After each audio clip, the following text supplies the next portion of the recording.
ठीक। अब मानो कि हमारे पास इलेक्ट्रॉन, हमने इलेक्ट्रोमैग्नेटिक रेडिएशन दिया, इलेक्ट्रॉन लेट्स से ये n1 है या n2 है, इसमें भी n है 1 2 3, इसमें भी n1, हमें इससे कोई दिक्कत नहीं। अच्छा मुझे इतना बताओ कि nth ऑर्बिट के लिए हम लोगों ने एनर्जी का फॉर्मूला क्या देखा? -13.6 z square by n square. अच्छा फॉर हाइड्रोजन एटम बच्चों, for hydrogen perfect, for hydrogen atom z equals to 1, ठीक है। तो हम माइनस इसमें चलेंगे एनर्जी, तो यहाँ पे एनर्जी बोलो कितनी हो गई? -13.6 बाय n1 का स्क्वायर, यहाँ पे कितनी होगी? -13.6 बाय n2 का square.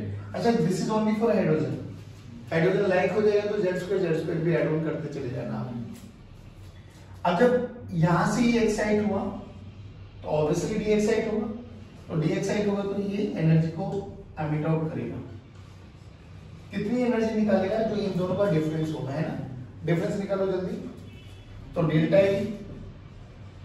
E final minus E initial -13.6 by n2 का स्क्वायर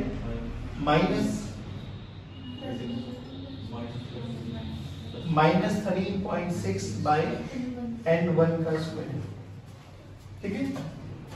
ये कितना आ गया? 13.6 1 बाय n1 का स्क्वायर -1 बाय n2 का स्क्वायर।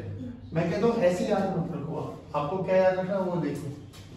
13.6 1 बाय, जो लोअर स्टेट है ना वो पहले आएगा, हायर स्टेट बाद में आएगा। तो n लोअर का स्क्वायर -1 बाय n हायर का स्क्वायर।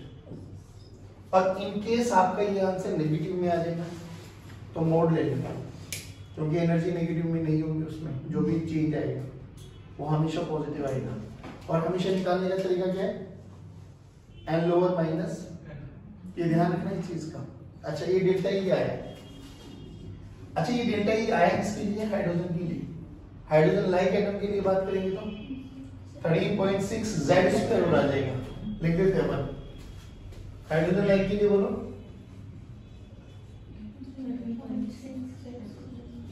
डेल्टा ई किसके बराबर?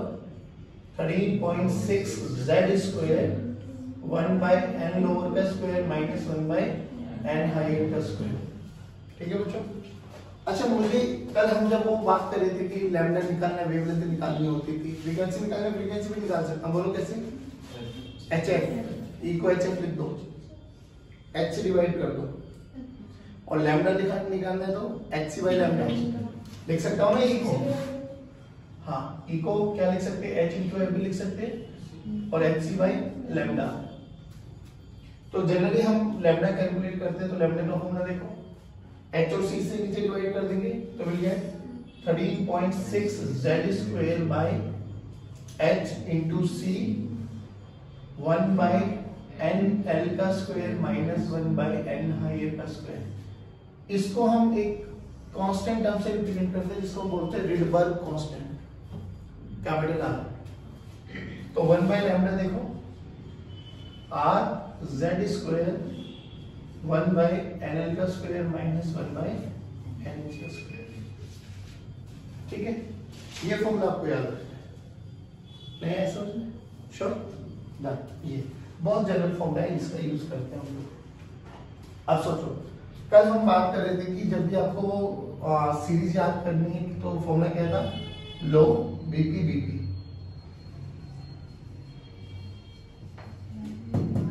लाइमन बार्मन।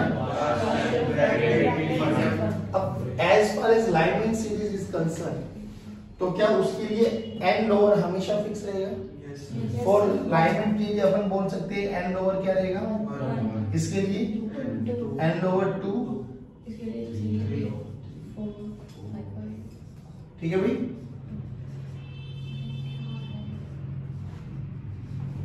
बाकी n हायर, n हायर नहीं सुन n higher 2 3 4 up to infinity, n higher 3 4 5 up to infinity, 4 5 6 up to infinity. अच्छा, for first member of Lyman series wavelength बोलो। n1 ये तो फिक्स है 2।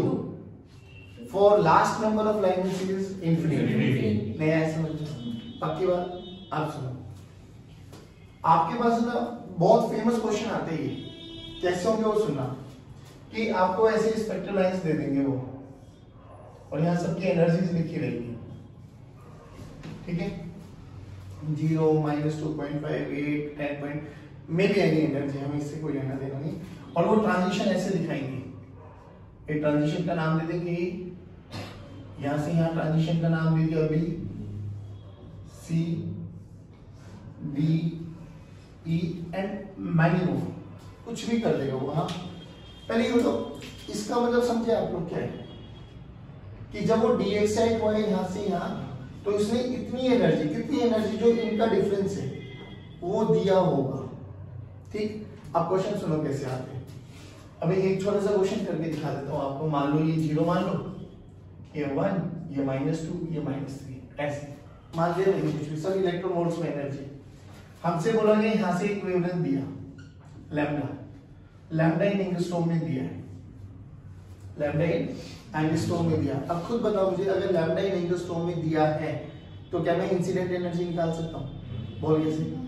12400 बाय लैम्डा इन एंगस्ट्रॉम। मान लो 12400 by lambda in angstrom आया 1 electron volt. कितना आया? जो ये इंसिडेंट एनर्जी है ना बेटा, जब हमने इसको डिवाइड किया 12400 बाय लैम्डा इन एंगस्ट्रॉम, हाँ, तो ये वाली वैल्यू आई मान लो 1 इलेक्ट्रॉन वोल्ट। बोला गया बताओ कौन सी ट्रांजिशन की कोरेस्पॉन्ड रिप्रेजेंट करता है, तो बस ये देखो ये 1 इलेक्ट्रॉन वोल्ट है ना, इनमें से किस एनर्जी का, अच्छा थोड़ा चेंज करते हैं, बोला गया किस एनर्जी के कोरेस्पॉन्ड ये ट्रांजिशन आपका रिप्रेजेंट कर रहा है, तो ये चेक कर लो इसमें किसका, किन दो के बीच का एनर्जी की डिफरेंस 1 इलेक्ट्रॉन वोल्ट है, 0 और 1 के बीच का है ना। अरे तो ये क्या है? A, that will be your answer. Simple. आपको ऐसे बहुत सारे ट्रांजिशन देंगे, इंसिडेंट एनर्जी देगा, तो आपको सबसे पहले एनर्जी निकालनी है, उस एनर्जी का जो भी गैप आपको यहाँ पर दिखाई दे जाएगा वही आपका आंसर है, ठीक है, पक्का। अब हम कुछ क्वेश्चंस करते हैं इनसे related, will come to know, बहुत सारे क्वेश्चंस हैं। चलिए, thank you very much, have a good day, God bless you, जय हिंद, जय भारत।